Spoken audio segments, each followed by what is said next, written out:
আসছে পরবর্তী খবরে। এবার চোখ রাখবো বীরভূমের দিকে। বীরভূমে তৃণমূল কর্মী খুনের ঘটনায় এখনো পর্যন্ত যে খবর রয়েছে, ইতিমধ্যেই ওসিকে পরিবর্তিত করা হয়েছে, তাকে ট্রান্সফার করা হয়েছে এবং সেখানকার ওসি শামীম খানের বদলে আসছেন সায়ন্তন বন্দ্যোপাধ্যায়, এমনটাই খবর। বীরভূমে তৃণমূল কর্মী খুনের ঘটনায় 24 ঘন্টার মধ্যেই কাকুরতলা থানার ওসি বদল। ক্লোজ করা হলো ওসি শামীম খানকে। কাকুরতলা থানার নতুন ওসি হচ্ছেন সায়ন্তন বন্দ্যোপাধ্যায়। বুধবার রাতে কাকুরতলায় ব্যক্তিকে খুনের অভিযোগ, 24 ঘন্টার মধ্যেই কাকুরতলা থানার ওসি বদল। ক্লোজ করা হলো ওসি শামীম খানকে এবং তার জায়গায় ওসি হিসেবে আসছেন সায়ন্তন বন্দ্যোপাধ্যায়। কাকুরতলা থানার নতুন ওসি হতে চলেছেন সায়ন্তন বন্দ্যোপাধ্যায়।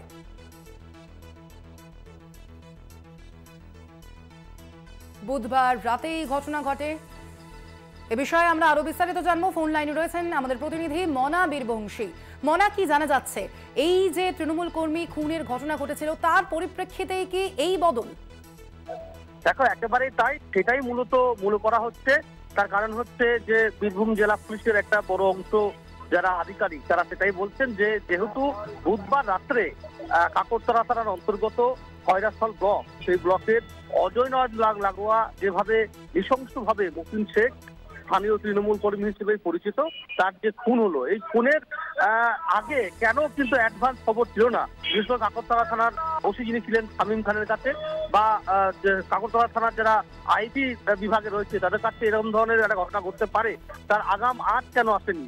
অর্থাৎ কর্তব্যে একটা কোনো জায়গায় গাফিলতি রয়েছে। সেই কারণেই তড়িঘড়ি বীরভূম জেলা পুলিশের পক্ষ থেকে কাকরতলা থানার যিনি ওসি রয়েছেন শামীম খান, তারা কিন্তু সিউড়ি যে পুলিশ লাইন সেখানে কিন্তু ক্লোজ করা হয়েছে এবং তার পরিবর্তে অর্থাৎ কাকরতলা থানায় ওসি আনা হয়েছে সায়ন্তন ব্যানার্জিকে। তিনি সিউড়ি থানায় পোস্টিং ছিলেন সাব ইন্সপেক্টর। এবং অবশ্যই দেখো, পুলিশ, জেলা পুলিশ এটা রিসেন্টলি বললেও বলা হতে পারে যে খুনের 24 ঘন্টা কাটতে না কাটতেই কিন্তু এই ওসি বলা হয়েছে এবং সেই কারণেই কিন্তু মূলত বদল করা হয়েছে বলে বলা যেতে পারে। একেবারে ধন্যবাদ তোমাকে মনা।